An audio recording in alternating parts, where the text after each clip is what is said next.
सवार यादव फिल्म्स भोजपुरी सोनू चंदेल।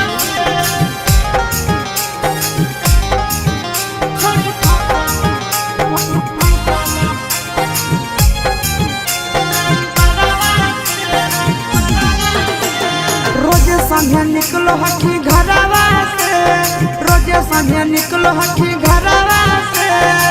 करही बात तो ला भरवा से, छोड़ी फसल हठी ड्राइवरवा से, छोड़ी फसल हठी ड्राइवरवा से।